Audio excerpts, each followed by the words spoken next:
Happy Wednesday, everybody. Welcome to Seminole Sidelines, the Osceola's Seminole Sidelines. My name is Nick Carlisle. I'll be the host today, staff writer and recruiting writer for the Osceola, joined as always by head editor Bob Ferrante to my right and directly beneath me, publisher of the Osceola.com, Jerry Kutz. Gentlemen, how are you doing today? You guys are looking splendid despite a rainy day outside, incredibly rainy, so we're cooped up inside. With a lot of things to talk about, but that's good because it is talking season. We are 3 weeks away from teams reporting to fall camp, and obviously we'll be going to ACC Media Day. So we're right on the cusp of it. Football season is almost here. But thank you guys for joining me today. If you're joining us on YouTube, make sure that you're subscribed to the Osceola.com. If you're on the social medias, come over to the YouTube as well. Subscribe, get involved, and of course, subscribe to the all-new theosceola.com, which we've launched in the past. It's been 2 weeks now. It's already been 2 weeks, and thank you all for your support and your generosity and your questions and your comments and everything. Keep filtering all of that in. We appreciate the support greatly, and we want to continue to help you in any way that you can. So, Bob, Jerry, how you guys doing today? Good. Yeah, it's nice. Good times around here. Yeah. Football season's getting ready to start. Yeah, kickoff is that oasis in the desert. It always feels like it's getting closer if you can see that oasis. Yeah. Well, that oasis is definitely getting closer today. It's actually the SEC Media Day right now, and it's Alabama's turn to start doing some talking. If you've been living under a rock in kind of the Florida State social media sphere, transfer quarterback Tommy Castellanos had a couple of intriguing comments to say a couple of weeks ago, something to the effect of they don't have Nick Saban there to save them anymore. It was kind of one of those, maybe calm down just a little bit. That was a very public interview. I think it was actually done with On3. I can't remember who it was done with, but Alabama players are getting a chance to respond today at their SEC Media Day. Offensive lineman Caden Proctor said something to the effect of, he gave that very stereotypical, we don't really pay that much attention to that. We all very well know that they pay attention to that. And defensive lineman, I got to get his name right here. Actually, I didn't get his name down. I'll have to check that real quick. I think it was Tim Keenan or something along those lines that he said disrespect will be addressed, which I can't lie. That's an incredibly hard line. That's great. I actually love that response. So me and Pat talked about this a couple of weeks ago on the show. A little bit of differing opinion on how we felt about it. Initially, what are your guys' thoughts on what Castellanos said about the Alabama-Florida State game? Bob, I'll start with you. How did you feel about it? Love the charisma. It was misguided, however, right? And it feels like he was told by a coach or somebody, hey, love the mindset, love the confidence, but don't execute it that way, giving Alabama anything to build off of. Bulletin boards don't exist anymore, but social media never forgets. People keep receipts. I don't feel a need for anybody on Florida State to give Alabama any more motivation, but I think the way he said it didn't sit. I like the confidence. It wasn't delivered very well. Jerry, how do you feel? Oh, pretty similar. I like a player to be self-assured. I think that's important, and I like a player who's trying to express to his team that I have confidence in you, that we're going to be good, that he has high expectations for his teammates on that day. But how you convey it's, that's tricky. And all of us will have a different opinion on that. I remember, I'm going to go back in time history. I was advancing the Florida State Michigan game, Michigan State in East Lansing.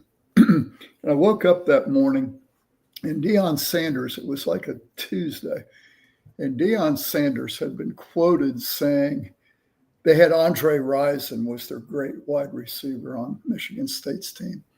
And he was asked about that after practice one day. And he said to the reporters, Andre Rison is just a typical Big Ten receiver. He won't catch a ball on Saturday.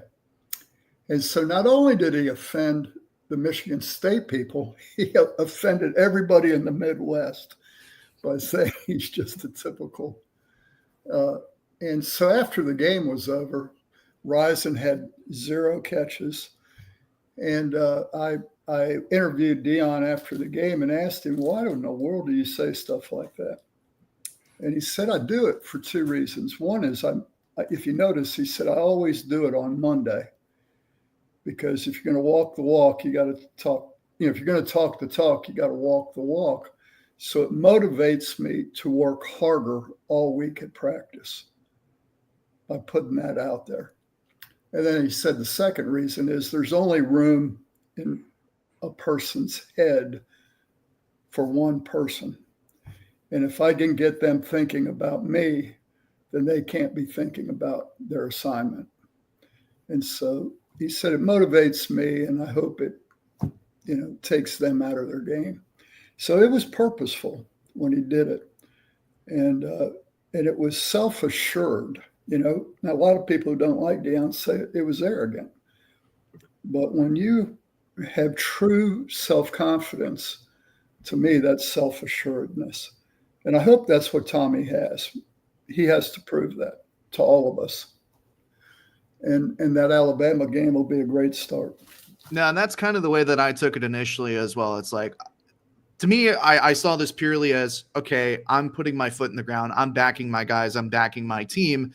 This is a team that, say what you will, looked like it lacked a lot of confidence last year at times. 100%. And I certainly, compared to the personality of, no offense to DJU, a wet dish rag, to where he was, for better or for worse, very, very stone-faced, very even demeanor. It didn't feel like he brought the juice at times, especially when that team needed it. So I really did not mind Tommy initially taking the stance of talking a little bit of ish on the timeline. So to see him walk back a little bit kind of disappointed me a little bit. I would have liked to see him stand in the paint a little bit longer. It was during a YouTube video. He was talking to wide receiver Isaiah Horton, who was a wide receiver formerly at Miami, transferred to Alabama, I think in this past fall. He said, you watch any interview, I don't ever talk like that. This is Castellanos. You watch any interview, I don't ever talk like that. Them boys coming off 2-10. I've just got to instill some confidence, he explained. That's all I'm trying to do. I'm just trying to get some confidence. I'm trying to get my boys ready to go. I'm trying to make it the biggest game possible. Do you agree with me in the sense that you kind of would have wished he stood in the paint a little bit longer, or are you okay with him kind of taking a second to clarify, maybe calm some things down a little bit, trying to take away some of the bulletin board material that he may have given the a very good Alabama defensive line a couple weeks prior?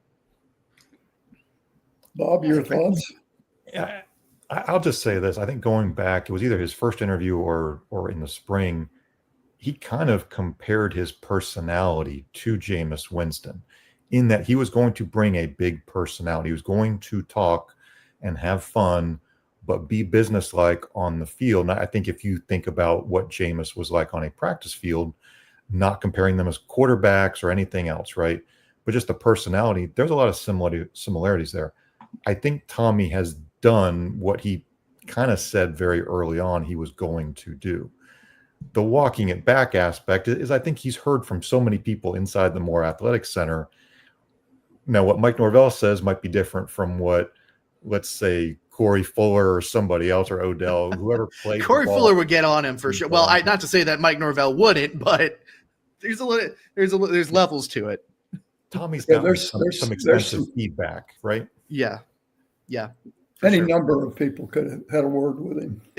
Yes, there's a lot of people. Well, prior to vacation, for sure. That's probably a phone call that you don't want to get. Back-to-back phone calls from Mike Norvell and then an Odell or Corey or really anybody. Really anybody. Largely different conversations. Oh, absolutely. Just going to continue on with the conversation with Castellanos. Since it is talking season, since reporting to camp is 2 to 3 weeks away, the Osceola has started our position preview series. It's something we do every year, go position by position, chart the stats of last season, chart who's come, who's gone, who needs to step up this upcoming fall. And we run this series 2 to 3 weeks, all the way leading up to ACC Media Day and into fall camp. And Bob is taking the quarterbacks. I have done the running backs, and Pat did the offensive line on Monday, I believe. So we got a couple of those position previews out already. Definitely go to theosceola.com to read all the insider information, what we have to say, all the research that we've done. But I want to direct to Bob here because, as I said, he did do the quarterbacks. And a lot of your questions are fairly about Tommy Castellanos and what he can bring and what maybe the positives and negatives of what he can bring. I guess, well, what is the biggest question that you have about Castellanos coming into the system that you think needs to be answered? And is this something that you think is going to be answered quickly? Like we're going to know right away, week one, or a scrimmage that we may get to see in the fall? Or is it something that we're going to have to gradually collect information and be able to decide about a quarter of the way into the season? I think the big thing with Tommy is he needs to not only play well, but have the players around him play well. We've seen too many offenses of late where the quarterback struggles, but everybody around him is not playing well. That's a blocking, running, perimeter, pass protection. The whole thing doesn't function around the quarterback. And that's really been the case since Jordan Travis's injury. I think we've seen a parade of quarterbacks really struggle. So when you look at how does a quarterback find success, I think I'm searching for efficiency. I'm searching for, can Tommy operate the offense? Can he use his legs? Are you not in second and long? Are you in third and reasonable?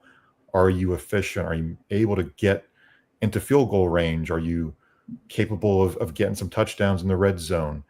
How does it look? How does it function? I think the big question everybody's asking is, what version of Tommy do you get to some extent? Are you getting the guy with a lot of interceptions from 23? Are you getting an accurate guy? He was a little more accurate statistically in 24. The hope is that you get the Tommy plus Gus Malzahn version of everything fits his skill set. So I kind of cheating, right? You can't just boil it down to one question with Tommy because there isn't just one. It's sort of all the above, but it feels like there is a best case scenario and then there's a worst case scenario where things just don't materialize in the right direction for him. Yeah, Tommy Castellanos almost assuredly QB1 for Florida State this fall. 61.5% completion percentage at Boston College last year. 1,366 passing yards, 18 touchdowns, 5 interceptions, some fumbles, obviously, as well mixed in there. So the turnover problems did persist from this first year at Boston College to his second years at Boston College. You talked about it a little bit, the increase in percentage, increase in yardage, a little bit more of a pocket passer with Bill O'Brien, but now coming back to a system that he's more familiar with and would understand a little bit more, maybe fits his skill set a little bit more. Where do you, Bob, where do you kind of fall under the question of, do you think the experience of him being more of a pocket passer last year is something that they'll continue to try to employ at Florida State and be able to kind of continue on that success that he have? Or do you think that Gus is going to lean a little bit more into his strengths and make him more of a pure runner, RPO, read option type of quarterback? Yeah, I'll be honest. I don't see him as a pure pocket passer. I think he can be in certain routes and certain situations very good, especially with an improved receiving core. I think there's a formula there. You have to accentuate his ability to run, to scramble, to throw, or to run to pick up the first down. I mean, you have to use his advantage, which is a +1 in the run game, or just a plus as far as keeping those pass rushers, keeping them honest. Look, Bill O'Brien won Super Bowls. Not for me to dispute what he tried to do last year whatsoever. I'm just saying my read on it is what Gus has done historically, plus what Tommy brings to the table. Hey, let me interject here on this. I think it might be relevant. Jim Gladden has an old expression that you let a hunting dog hunt. You know, whatever their skill set is, you as a coach, you just want to facilitate that. And when we recruited Charlie Ward back in, I guess it was 91, we were recruiting him, and he came in 92. And Bobby had seen him play in high school. And Bobby talked to Wayne McDuffie about the need to roll him out. We need to roll him right, roll him left. And Wayne was adamant against that. We can't do that, Coach, because anytime you roll a quarterback, you cut the field in half. It's a lot easier to defend it. I want to drop Charlie straight back, let my offensive line keep him in the pocket as best we can. And when he feels pressure, let him go. He might escape left, he might escape right. But the defense doesn't know which way pre-snap. You roll him, you cut, it makes it so easy to defend. I think that's what Castellanos could be. I'm not saying he's Charlie Ward, don't get me wrong. But I think we'd be really happy if he ended up being anything like Charlie Ward. But yeah, even in 2025, Charlie could be effective. I don't care what the offenses are. Mm-hmm. But my point is, if he had that experience of living in the pocket last year, and if you can and some of your plays are designed as pocket plays, and then let him have the freedom to go on his clock. I think that's I'm sort of expecting to see some of that. And then, Nick, to your earlier question, I was going to say the one thing that I'm looking to see a leader. I mean, more than anything, to your point last year, that's what we lacked. I'm a defensive guy. Mm-hmm. I've never liked quarterbacks. And I always thought they got too much credit and all that. But truly, Gladden and Mickey Andrews have convinced me that they're the face of your football team. Whether you're a defensive coach or you're not, the quarterback leads the whole team. As he goes, so goes everybody. And so I suspect what we're going to learn real quick about Castellanos is not is he a leader, because anybody can act like one, but will the players follow? Is he got that? Yeah. Which Jameis and Travis and Charlie, all the good ones have. So. Yeah. Well, behind Tommy Castellanos, Brock Glenn, in I believe his redshirt sophomore year, it feels like Brock Glenn has been here for 15 years. And he's just has gotten the rough end of the stick in a lot of situations, but he's only a redshirt sophomore. Behind him, freshman Kevin Sperry, true freshman Kevin Sperry, coming in from Denton Guyer High School, signing in December. And then Jalen King, kind of a surprising addition in the spring transfer window, kind of a up in the air situation, whether or not he's going to redshirt or not, whether he gets used. Brock Glenn, obviously, he didn't have the best go of things last year. I don't think any quarterback would have had a good go of things last year behind that offensive line and what they were doing offensively. Bob, just really quickly, would it be fair to say that Brock Glenn needs to be one of the more improved player on your offense as a whole this year? Because the looming thing with Tommy Castellanos is that when you're running quarterback, you're going to be running for your life. You may be taking a couple of unnecessary hits. If he goes down, Brock Glenn's suddenly going to be your QB1 really quickly again. How important is it for this team's success for him to have a really, really good summer and a really, really good fall camp and improve? It's the old NFL line. You're only as good as your backup quarterback to many extents, because it's a long season. It's gotten to be a longer and longer season, especially if you go deeper in the playoff. I'm not saying Florida State is that type of team this year, but you need to have a good number two. You need to have a good number three. I think Glenn will be the number two quarterback by the end of camp. But I'd be very curious what Kevin Sperry looks like through August 2. How does it look? I'm not big on, hey, let's throw a true freshman quarterback out there and just see how it goes. If he's got a limited package of plays that he can run, I'd be curious to see what Kevin Sperry can do against an FCS team in September or a Kent State. Again, we're talking about Kent State, the worst team in FBS winless last year. I think there needs to be a set number of plays, things that you want to try and do on the field in camp, yes, but also in games. Try to get those guys out there. ideally Glenn and Sperry, and see how they function, see how it looks, see if the moment was too big for them, see if they're leading the huddle. Like, Jerry talked about leadership. We've talked about the need for leadership from these guys. What we think Brock does really, really well is lead. I mean, I think if you were listing his greatest attributes, he's a leader and a runner to me. And then you got to figure out the accuracy part. But we've said pretty consistently, I think, that Brock is a guy who does fit this Gus Malzahn scheme. We think he does. Fans will also say he's got a 43 or 44% completion percentage. So there's the danger of what Brock Glenn may or may not be. Does he need to take a massive step?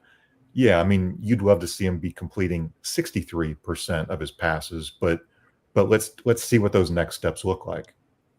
If he has some receivers that can catch it, he'll get closer to that 50% mark. Yeah, absolutely. Really, real quick, because we do want to move on here. You mentioned Kevin Sperry as a potential QB2, maybe QB3. Do you think how willing do you think Mike Norvell is to burn another red shirt for a freshman quarterback? Or just in a theoretical, let's say Castellanos goes down, Brock Glenn goes down, things get real very quickly.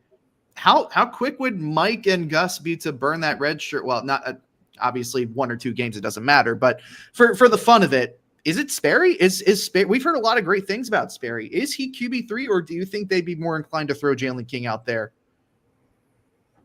I think the challenge with Jalen King is, where is he in understanding this offense arriving after spring practice? I mean, it's really tough for a transfer quarterback just to show up and try to learn what he can over the summer. You love Jalen King's experience, even though it's FCS and G5 level. I would say this: Mike Norvell's got to win games. He has to win over fans. Yeah, he has to produce a fun to watch product so that fans come back every Saturday. So in the end, he's going to say whatever quarterback gives us the best chance to move the ball and win the game. That's the diplomatic answer. But if you start getting into situations where somebody's banged up, you're really looking at the next guy who is available, and you think he's dependable in that situation. And they can play 4 games and still redshirt. So yes, and maybe a 5th if you assume a bowl eligibility situation. So there's a lot of factors that are going on here. Yeah. All right, we're going to take a quick commercial break. We've gone about halfway through. We're at the 25-minute mark. Thank you all so much for joining us on Seminole Sidelines thus far. Make sure that you're smashing the like button, sharing the show all around. And again, thank you for your continued support of the Osceola and everything that we've been doing so far as we've relaunched the new site. Your support has genuinely been appreciated. We're going to hear from our sponsors and a quick ad about all that the new theosceola.com has to offer. We'll be back in roughly 1 minute, 45 seconds. Hey, Seminole fans. Alumni Hall is your ultimate FSU shopping experience and has moved to a new location off Timberlane Road in Tallahassee. Shop FSU gear from Nike, Champion, New Era, Yeti, and more. Alumni Hall has Seminole gear for the entire family, plus accessories and gifts. Spend $150 and you'll earn $10 off your next purchase with their Hall Pass rewards. Stop by their new location on Timberlane Road near REI, or shop anytime online at alumnihall.com. Alumni Hall, where Seminole fans shop.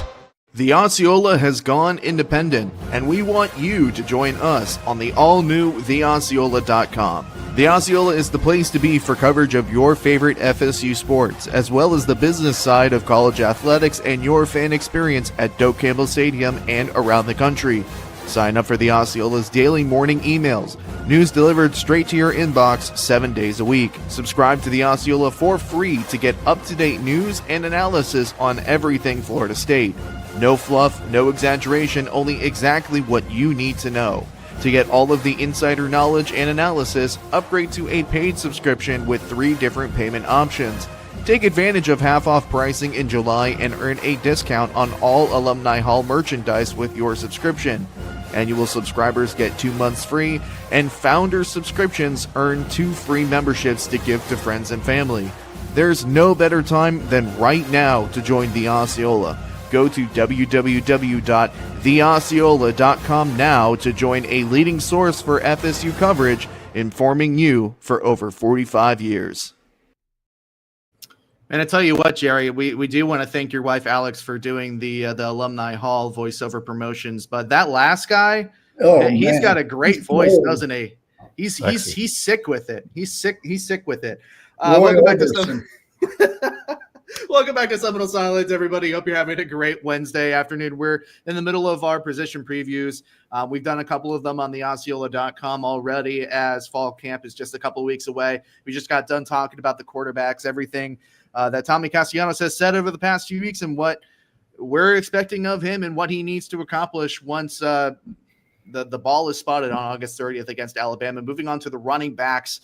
And look, guys, let's be honest. Apart from the offensive line, if there's a place that needed sincere improvement in terms of offensive production, maybe the running backs is the place that you would look.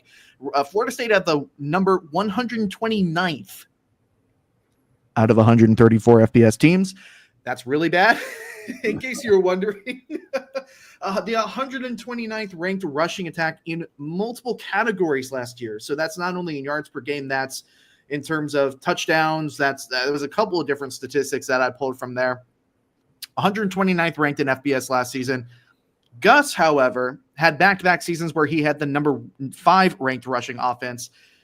He also had RJ Harvey, which he was a pretty dang good running back of his own kind. Are those things codependent of each other, do you think, or is it a case where one makes the other? Bob, will come to you. And do you think that FSU has the production in its room right now, even if it's all pulled together, to be able to produce an rushing attack to that standard in year one? I think Florida State would take a top 25 or top 50 rush offense. If you just penciled it in, I think the coaches would take it. The fans would take it. The good thing is you have alignment. You have alignment between the offensive coordinator and the head coach. They both want to run the ball. I mean, the thing about Norvell's offense, he's always said, it's an offense made for playmakers, and you start thinking about, well, that's quarterbacks and receivers and maybe tight ends.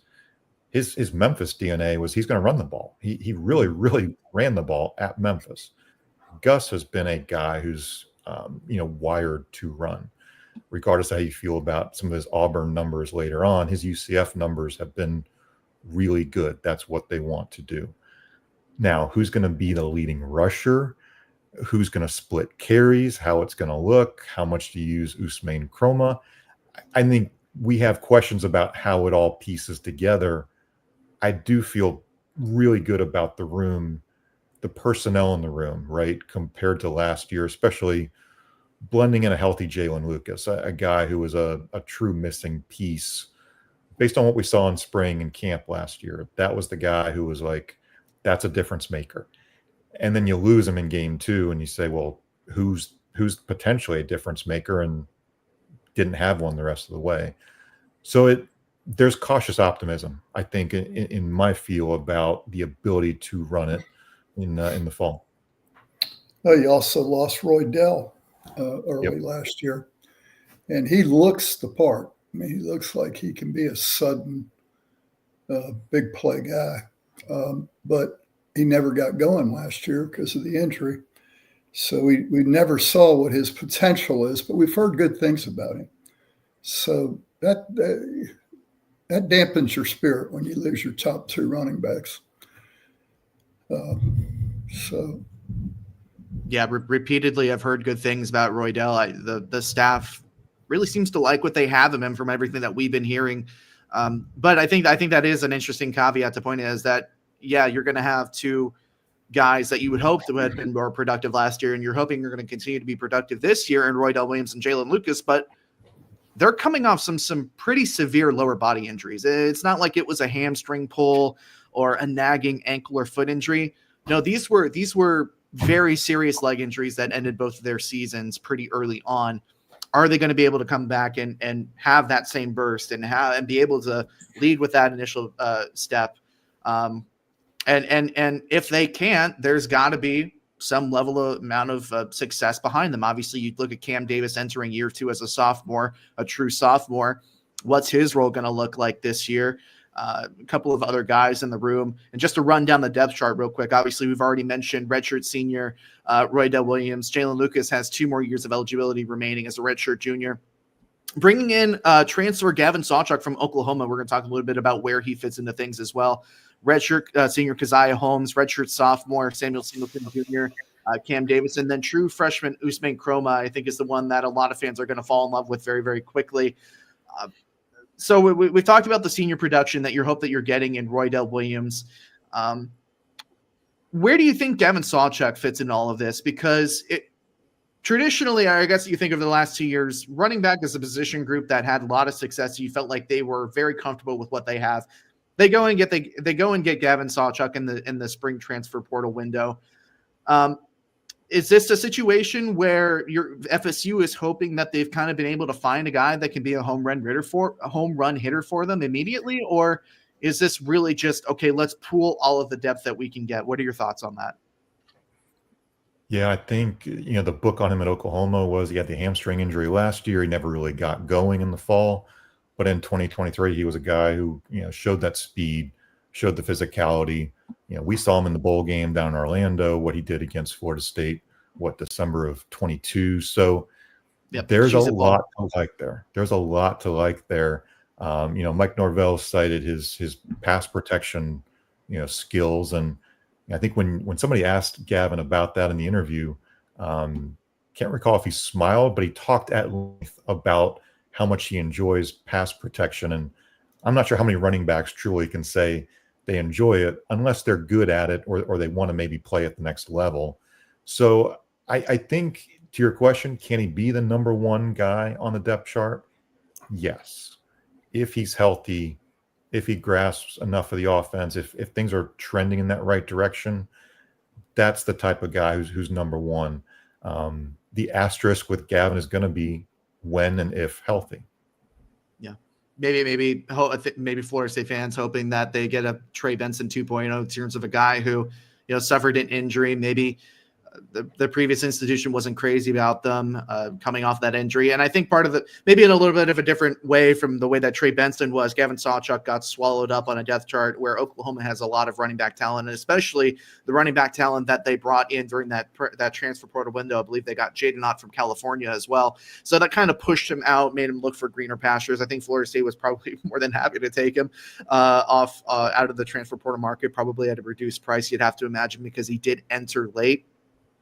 Does he have the potential to overtake a Roydell in a depth chart and be running back one?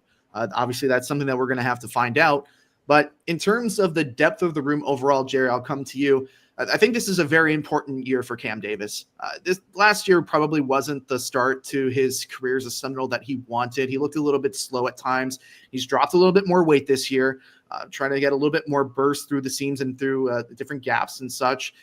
Do you think Cam Davis is capable of taking that next step this year to where he can get some significant playing time alongside Roydell? And obviously they rotate their running backs in the offense, but do you think Cam Davis can take that step next year that most Seminole fans are hoping that he does? I think he can. I wonder about, to your point, he has to, when he gets his opportunity, he's got to take advantage of it. And he struggled last year with pass protection for one. He had been an option quarterback for 4 years. He never pass blocked in his life. So that was a struggle for him. And there's some other things I'm sure he learned last year that he's had the off season to improve and get himself ready, not just about losing weight or being quicker, but just a lot of details. And if he's really applied himself to it, then he'll get that opportunity. But he's got competition for playing time. And he's going to have to work through that and just be ready when his number gets called. How soon do you think we see Usman Kroma, Bob? I mean, he's a freshman, but if you've ever seen Usman in person, this is the most college ready. This is one of the more college ready running backs I think I've seen in my time covering this program, in terms of not only how he holds his weight, but his length and his size. And let's be honest, we've heard a lot of buzz coming out of Florida State, the coaching staff and those inside the Moore Center, in terms of what they've seen from Usman during these summer workouts, and only a month or so of him actually being here. How soon do you think we see him? Is there a world where we're seeing him against Alabama getting, let's say, 3 to 4 snaps? I think limited quantities, yes. And the question, of course, becomes you didn't enroll early. How fast can you get up to speed? How quickly can you be somewhat dependable as far as pass protection? I don't think we really know those answers until you get into camp and you start to see what it looks like. I think I'll go back to what we were saying earlier. We could have a wonderful debate over who has the most carries per game, and it could change game to game. We could have a debate over who has the most yards at the end of the season. I think you could argue for 3, 4 maybe different guys. I mean, just there is a lot of potential in this room. It's dangerous to use that word potential. I'll go with varied skill sets. There's enough varied skill sets to make me intrigued about, hey, this allows Gus and Mike and the other guys in that offensive planning room to be creative in how you use those varied skill sets. What do you think FSU can get out of the other 2 running backs in the room that are well, everybody's on scholarship, but guys that we don't consider walk-ons? Keziah Holmes and Sam Singleton, they weren't really able to deliver when their names were called upon last year. Obviously, there was quite a depleted depth chart at running back, as we've already kind of charted, but they just weren't able to produce with the reps that they were getting. And I don't know that anybody really would have had a good chance to produce with the line that they were running behind and just the overall state of the offense. So that is something that you might want to asterisk. It's not like they're playing behind a top 5, top 10 offensive line and just couldn't go anywhere. But nonetheless, you were left kind of wanting more, especially from a guy like Keziah Holmes, who we've seen repeatedly have really nice portions of not only spring practice, but fall practice where, he cracks off a couple of runs. He looks like he could make a sure dent in the rotation, and it just doesn't kind of go anywhere. How much, Jerry and Bob, do you think that FSU can get out of guys like Holmes and Singleton this season? And more specifically for Singleton, because Holmes is a senior, if Singleton doesn't get any snaps past special teams this season, where he did have a lot of worth as a kick returner, do you think this is his last season here? Do you think that he's a potential candidate? I know this is way far away. Do you think this is a guy that we may see in the portal should he not get the reps this year, not be able to be productive this year? I view Keziah highly. I mean, I think I've said this a lot. He could be starting for a group of 5 program. Keziah is really good. And he's won a lot of off seasons here at Florida State. He's won a lot of camps or spring practice, situations. So what he can do, we view him pretty highly. He just seems to get dropped down the ladder, so to speak, as far as we talk about the other running backs more. Does he have the potential to elevate into that, say, top 3 group of guys? I'd say he's a long shot. I don't see him that highly against all the others, but he has the talent to play college football. I know he's not going to transfer at this point, so don't misunderstand what I'm saying. I think the talent is there. The Singleton thing, again, we've seen it in bursts, but just not enough. This feels like a year where he's got to show what he can do somewhere on the field, or he's also, like you said, going to be looking at what his options are somewhere. I think there's no doubt he can be productive somewhere. What do the coaches think about what he can give them? That's the ultimate question, is where do they see him in their fit, in their plans? Can he catch the ball in the backfield? And again, the other one is Jalen Lucas, a guy who is technically a running back. To me, he's more of a receiver or a pass. He's a gadget guy out of the backfield. Yeah. He's kind of that gadget guy, right? So again, it comes back to that varied skill set discussion. It's what do you favor as a coach? Who do you depend on? Who do you lean on? And are these 2 guys that maybe we don't view as highly, but they can be elevated somehow? And it's the path to playing time there, because something that's lost in this is that Gavin Sawchuk does have 2 years of eligibility left too. So this doesn't have to be his last season in Tallahassee if he doesn't want it to be. Now, say he goes on to have a great year, hey, go get the bag in the NFL. Totally understand that's the right move for your career. But he does have 2 years of eligibility left. And if you're Florida State, you're definitely hoping that he uses both of those years of eligibility left.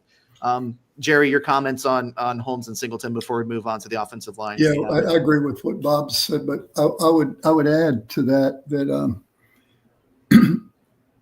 I don't know that Gus and Mike know exactly yet how this offense is going to look. It's a science experiment right now. And some guys may really fit better than another. It'd be really hard to tell until you see it start to evolve. And so I wouldn't count any of them out at this point. You may go into the season thinking that this is going to work, and then all of a sudden, boy, this Singleton really looks good. Just something about the way the offensive line blocks it, that he's your most productive back. And I've seen stranger things happen like that with offenses. Yeah. Well, it is also – oh, sorry. Did you have anything to add on to that? No, and I'm not making any predictions on Singleton. I just pulled it out. Yeah. It could be any one of them. Well, it does matter who's blocking for you. We could talk about the rushing attack all we want, but it is a tango between two parts. You're not going to get anywhere in the backfield if somebody's not blocking well for you. And likewise, even if you've generated nice holes and running lanes, if you don't have a guy that can hit the hole and make a couple guys miss, you're not going to get anywhere either. So moving on to the offensive line portion, and Pat posted this or wrote this and posted on Monday. Florida State has added a lot of starting caliber pieces in the transfer portal. That's where a lot of their attention was in the fall window. Got a lot of nice pieces. All ACC center kind of fell into their laps. Luckily enough, obviously Pettibon from Wake Forest. That was really beneficial. I think that's something that they desperately needed, because you don't have that guy. You don't have Maurice Smith. You don't have I am blanking on the name. Bob, help me out here. If you can, left tackle. Harvard. Oh. Oh, well, there's Rizzy too. There is Rizzy too. Yeah. Darius Washington. Darius Williams. Darius Washington. God. Yeah. Wow. I can't believe that. You're going to be in real trouble when you get my age. Oh my God. Alphabet soup. There's a lot of names to remember here. A lot of names on the offensive line in general. Left tackle, Gunnar Hansen, obviously coming out of the transfer portal from Vanderbilt. Lucas Simmons, who's a redshirt sophomore. I think a lot of fans are looking to see something from him this year. Redshirt freshman Jonathan Daniels at left tackle, and then true freshman Chasten Brown, who joined after the spring window. At left guard, you have Adrian Medley coming over with Herb Hand from UCF.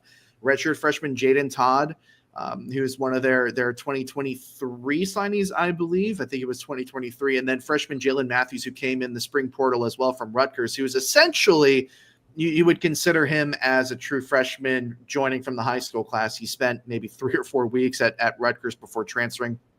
Already mentioned Luke Pettibon and Jacob Rizzi at center. Bryson Estes as a senior that could get reps at center, Pat thinks. And then freshman Chavez Thompson, or Sandman Thompson, who's got the coolest nickname on the team. I hope he does well so I could say Sandman Thompson for the next 3 to 4 years. He's not a sleeper. No, he's not.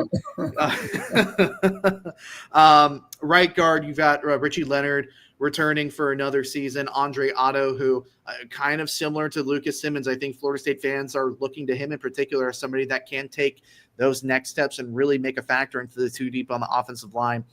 Redshirt freshman Josh Raymond also coming in from Vanderbilt along with Gunnar Hansen. At right tackle, you have redshirt senior Micah Pettis from Ole Miss, redshirt freshman Ty Hilton, redshirt freshman Manasseh Titi, and freshman Mario Nash Jr. So you've got a lot of guys, and we're going somewhere with this. You've got a lot of guys that you brought in, a lot of starting quality depth that you were able to bring into the transfer portal. But the questions for the offensive line really rely on who's going to make the other half of the two deep, who's going to be able to provide the quality depth that you need to have a very successful offensive line.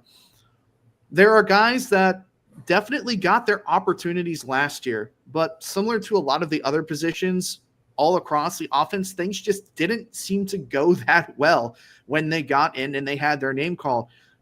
Bob and Jerry, how concerned are you, if at all, about kind of the lack of depth that you see on paper right now? And how much can those concerns be qualmed by what we see in fall camp in the first couple weeks of the football season? I think when we were talking in the spring about the portal exits, that day that Jalen Early went in the portal, I thought to myself, this could be the biggest loss that Florida State Yeah. has, because you lose a guy who can play both guard spots, potentially both tackle spots, that availability to swing and again, varied skill set. I like that term today. Not having a Jalen Early in this puzzle for 2025 feels pretty significant, as somebody who you can plug him in different spots week to week if needed, based on who's banged up, who's available. I think depth, honestly, on the offensive line and defensive line is just a national college football issue. Nobody's going to have great depth unless you've got the deepest pockets from the rev share NIL standpoint. So I think depth is going to be something everybody fights. How do you counter that? The honest answer is what Florida State struggled at. You have to develop the high school linemen. You have to develop. We've been praising Andre Otto for, it feels like, a few years, and I think we all really like Andre. He needs some more reps. He needs some more opportunities. We need to see him kind of step into something. Curious if Lucas Simmons becomes a guy who's capable of playing one of those tackle spots. So, and that dovetails into recruiting too, right, Nick? I mean, these high school Yes. linemen have to see that there's a roadmap for them to eventually, if not start, play, be somewhere on that depth chart, get developed here. So I think the depth solution is get younger guys experience and figure out how dependable they are, ideally by the end of camp, really.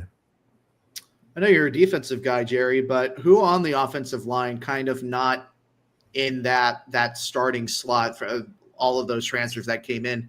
Who do you think is most likely to take that next step? Is it a Lucas Simmons? Is it an Andre Otto? Is it maybe a name that you wouldn't think is going to present itself?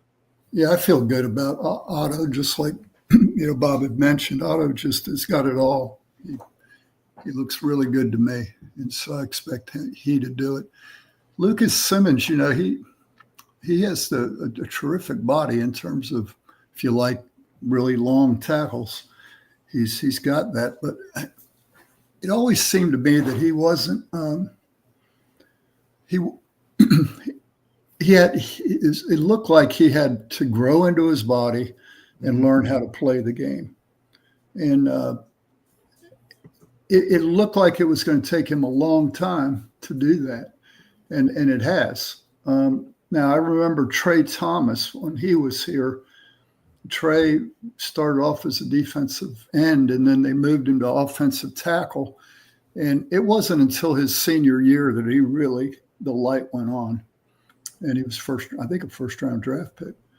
But Lucas Simmons' development seems similar to me. The potential's there, but that light hasn't gone on yet for him, I don't think. Yeah. And I don't mean anything about his IQ or his football knowledge or anything like that. No, the offensive linemen, sometimes they take longer to pop, and that's just the way that it always is. Yeah, because he's 6'7" or 8" or whatever he is, and he's got a lot of body to grow into. But it's about something Mark Salva talks about sometimes, when an offensive lineman gets his confidence and goes, I can play this game. I can dominate that guy. And their expectation elevates, not just to play and get through the play, but to dominate. And he hasn't been there yet. I think Otto's on track towards that. Everything seems to come pretty natural to Otto, even though his performance wasn't terrific. You could see, he's growing, but yeah, those two in particular. And I've always been, I think Estes is a dependable guy. I don't think he's gotten the reps to really, prove himself. I've always liked him as a center, and they're playing him typically at guard. I'll be curious to see what Hand does with him. But there is some potential along that younger group who is not young anymore. Otto, I wouldn't call young anymore. No. And I think one thing that I think fans would love to know about Otto is that he's one of those guys that does have a tremendous work ethic. There were multiple times last fall, even with everything going on, where Mike and some players were talking right after practice. You'd hear some guy, punching bags and doing in the pen just outside the IPF, and you'd look and it was Andre Otto probably 3 or 4 times over the course of the season. So he does have that work ethic. And I think, we speak for all of us and all the fans that he is one of the really genuine guys on this team. And you hope all the success for him. Jack L question, are they going to get any more offensive line recruits this class? There are a couple of guys that have the potential to pop soon. There's Wilson Zero, who's an international offensive tackle who Florida State is in it with Auburn and Alabama. I think Auburn is considered the favorite there. And then there is also Deron Parks, who don't necessarily know whether he projects at guard or tackle, but his recruitment's a little bit more wide open. Florida State is making a move there, trying to get involved that and add some more offensive linemen to the class. So the question to answer your question, are they going to add more offensive line recruits? Absolutely. Whether that be immediately in the next couple of weeks or later on in the fall, I think there's definitely going to be a period of time where Herb Hand is going to have to go back on the recruiting trail, offer a couple of guys, and offensive lineman in particular is a position where you can see this very frequently, where there's a lot of guys going into their senior year that put up some really good senior tape. Jaden Todd is one of those that we mentioned earlier. He's a guy that Florida State offered over the summer or took a look at over the summer, waited to his senior year, saw a little bit more of his tape, and he became one of the guys that they wanted to target. So they will, I'm sure, add more offensive linemen to this class. They definitely have a need for offensive linemen, whether they add some additions now, whether they get a couple later in the fall, that remains to be seen. But yes, I think they are going to add some more offensive line recruits to the class. Thank you so much for your question. Wrapping up the offensive line here, and this kind of goes back to the quarterback conversation and in terms of the skill set that Tommy Castellanos has. Obviously, he's a threat with his legs. He's dynamic in the backfield and what he can do. How crucial is it for the offensive line unit to have a start to the season, and should be wary of Castellanos making some of the inefficiencies on the line or cover up some of those inefficiencies on the line, just as Jordan Travis maxed some of those inefficiencies in 2023, where I think we all can agree that the offensive line maybe wasn't as good as we thought it was going to be. Is there a danger of that here with this year's team, where Castellanos is just so dynamic in the backfield that the offensive lines, maybe inefficiencies get covered up a little bit?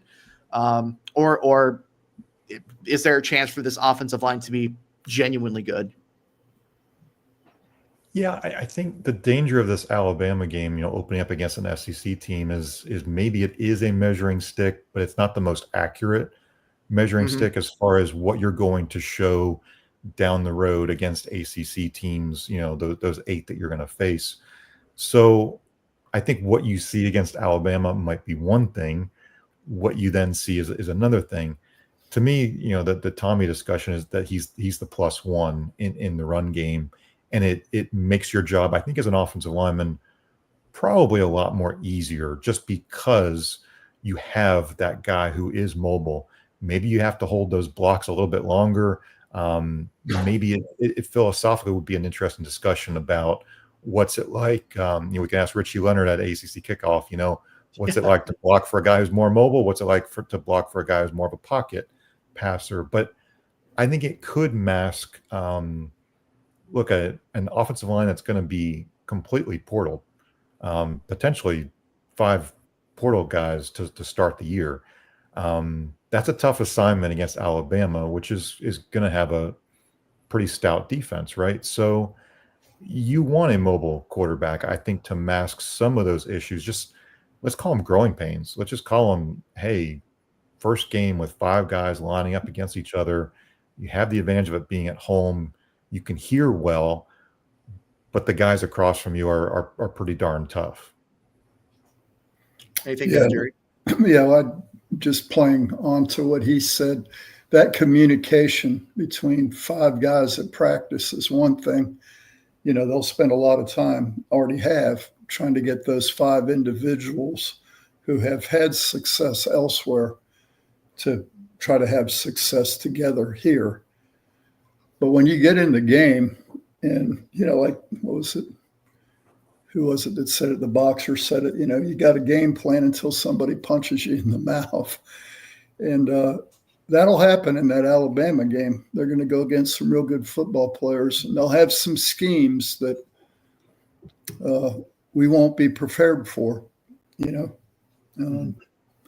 And so when you get over to that sideline and they start chalkboarding it up, how well do you communicate it? How well do you trust each other when you go back out on the field to execute it? That remains to be seen. It's like, each of them have been in a fight, but they ain't been in it together. And whether they trust each other and, can stay calm, and they're all experienced guys who are football smart. And so that's going to be fun. And that's what makes the game as fun as it is. You never know until they get out there. And, it's a chemistry experiment with For sure. an unknown outcome. Yeah. And there's not a position group on the field that is more reliant, and communication is more important than the offensive line. And I think that is something that is a huge question about the offensive line is Herb Hand going to be able to get those guys on the same page, especially all coming from the transfer portal, all coming from different programs, different types of schemes, inside zone, outside zone, RPO, whatever that may be. Getting them on the same page, I think, is going to be, I don't want to say call it a challenge, but it is something that they're going to have to tackle. And you're going to be going against one of the best defensive lines in the country week one in your barn at Doak Campbell Stadium. So that's three of our position. There we go. Position previews. I was struggling for the word there. For some reason, I was thinking official visits. I'm still in recruiting mode in my brain. You can never turn that switch off once it's on. But anyways, those are the our thoughts and comments on the quarterback, running back, and offensive line positions. Obviously, we're going to be working on wide receivers in the coming days. All of these position previews you can read at www.theosceola.com. Subscriptions are free, and obviously you can get all this information in the daily newsletter as well. A lot of research, a lot of analysis, a lot of stat crunching that went into this. Make sure that you go and read all of those position previews. If you want more information, of course, you can go back in the show and rewatch some of the comments that we had on the quarterback position and running back positions if you missed that earlier in the show. We've got a couple of minutes here before we eclipse the hour mark. Don't want to spend too much time on it, but FSU baseball does deserve some love. They had a record number of 11 players drafted in the MLB draft over the last couple of days. And man, that number, Bob, just keeps showing up again and again. If you didn't know or didn't think that Mike Martin smiles on this baseball program every single day from above, you'd be mistaken. Jamie Arnold selected 11th overall, 11 players drafted from Florida State baseball over the last couple of days. That's just awesome, man. You see things like that, and even if it's a coincidence, that's just something that makes you smile, because Mike Martin, the person that he was, and then the impact that he left on not only the community of Tallahassee, but the program for as long as he was here, and for the impact that he will have, I'm sure, moving forward, and what he means to Florida State baseball. That's just awesome to see. But just a quick run through. Jamie Arnold selected 11th overall, as I said, to the Athletics. Alex Lodis going 60th overall to the Braves. Cam Leiter, which I thought was interesting to see him go that early, Bob, 65th overall to the Dodgers. Then 3 out of the next 4 Florida State players that were selected went to the Miami Marlins, which, as a South Florida guy, I was very happy to see some of the Florida State guys going to South Beach. I wish the Marlins were better for them, but that's another conversation for a different podcast another day. Max Williams, Drew Farrow, going 78th overall, 108th overall to the Marlins. Peyton Prescott, pitcher Peyton Prescott, 163rd to the Mets, and then Joey Vellini going 168th to the Marlins. Then a bit of a quiet run from between the 6th round and some of the later rounds from the draft. Evan Crest going in the 15th round, 40-62 to the Guardians. Gage Harrelson, 16th round, number 469 to the Angels. Jackson West, 472nd to the Blue Jays. Mason Martinez, 474th overall to the Reds. And of course, there were a couple of signees and transfer portal commitments that were drafted as well. Ty Harvey being the most notable catcher, drafted 160th overall to the Padres, and I think that's the 5th round. I think that's right. 5th round, Bob. I think so. Yeah. Is that about right? Yeah. And then JUCO transfer CJ Vanek, taken in the 14th round by the Yankees. Central Arkansas transfer Charlie Christensen was selected 459th overall by the Tigers. So that is all 11 Florida State signees, and they're not prospects. They're not alumni yet. Are they alumni now? I guess, when do you become an alumni? When you sign your name on the on the contract? Graduate. When you graduate. Florida State baseball players, signees, commits, whatever you want to call them, drafted in the 2025 MLB Draft. Bob, quickly, your thoughts on, first of all, I'm sure you're happy that Lodis is going to be continuing to do to some kind of tomahawk chop, going to Atlanta in the second round. Your overall thoughts on those drafted, and any surprises in terms of where they're going or where they were taken? Lodis has signed already, agreed to a little over $1 million on his slot with the Braves. Which great for him, by the way. Somebody that was projected into the later rounds earlier this season, obviously had a fantastic season. How much money? A little over $1 million, you said? I think it was 1.1 or 1.2. So, a lot of these deals are going to be negotiated beforehand, before a team even picks. They're talking money. So when you start to think about how many of these guys are going to sign, I think honestly, almost all of them, if not all of them, are going to sign just because the money has been discussed beforehand. So if you're kind of holding out hope, I get it. Just want you to kind of not have as much maybe optimism as you might be thinking. I was really surprised Jamie Arnold dropped to 11 for the Athletics. That's an interesting fit because they'll be eventually in Vegas, potentially about the time that he's, working his way through the minors. Really interesting, listening into some of those Zoom calls. The beat writers are very much curious which high draft picks can make quick ascension points through the organizations. So there was already, I think, some questions of how quickly Jamie Arnold can move, and I think the Athletics feel, again, no push, but this is a guy who's got that makeup. He's got that, that pitch mix, that composure, or that fiery attitude to make a relatively gradual, I would say, push through the minors. So we'll see on that. I've been curious looking through the 25 stats. Didn't see a lot of returning guys who didn't get drafted. So if you're starting to think about what 26 looks like, Miles Bailey, obviously, Peyton Menka's a Cape Cod League All-Star, Hunter Carnes at catcher, a Cape Cod League All-Star. I see the question there from Jack about Jackson West. Jackson was drafted. We'll see how he develops if he indeed goes pro.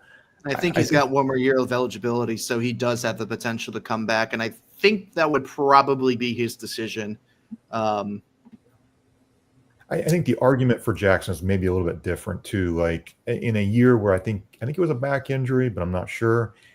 He was a catcher who was constantly injured, and Hunter Carnes was able to kind of take over the load there at catcher, right?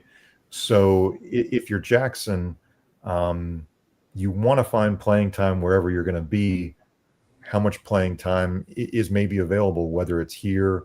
Does he decide as a local guy to transfer? Does he decide to sign just because that might be his best route toward playing time? He's got a lot of things he's going to have to weigh there. Like Jackson a lot, it just wasn't that 2025 season that I think he had really been maybe aiming for. And I think I'm really happy for Cam Leiter as well. Somebody that missed the entire 2025 season is able to go at a relatively high slot, even with questions about his health. I think Florida State fans would have really liked to see him come back for this season, but you're not only are you going to play in the big leagues or have a chance to play in the big leagues, but you're going to one of the best organizations in baseball. So that's a great spot and a great opportunity for him. That should do it for Seminole Sidelines today on this Wednesday afternoon. We got a little bit over an hour. We had a lot to talk about today. A couple of days in between shows, so we were able to stockpile a lot of content for today's show. If you enjoyed what you were watching to or listening to, make sure you subscribe to the Osceola YouTube channel. You can click the subscribe button and the bell. Hold on, I can find it here. real quick. I used to be able to do this. Is this the one they changed it? There it is, or that's not the right one. See, I used to be the guy doing all the production in the background, but now I'm the talking voice, and my voice is going. We've been doing a lot of talking today. Anyways, thank you all so much for watching today. Make sure you go to www.theosceola.com to check out all of the content that we've been making over the last couple of days. It is ramping up, ladies and gentlemen. This is the time that you want to join theosceola.com, whether a free subscription, whether it's the daily emails. If you want to get more insider access and information, this is the time to do it. You can get half off pricing in July. Get on the boat right now before fall camp comes along, and just a couple of weeks. I think 3 weeks is when they report, maybe even a little bit sooner than that. All these months and days start to blur together. Either way, this is the time to join. My name is Nick Carlisle. I've been the host today, staff writer, recruiting writer for theosceola.com. That is head editor Bob Ferrante, and beneath me is the man, the myth, the legend, Jerry Kutz, the publisher of the whole show. Thank you all so much for watching. I hope you have a great rest of your Wednesday. We will see you soon. Maybe not too soon, but we will be back soon on another episode of Seminole Sidelines. Take care.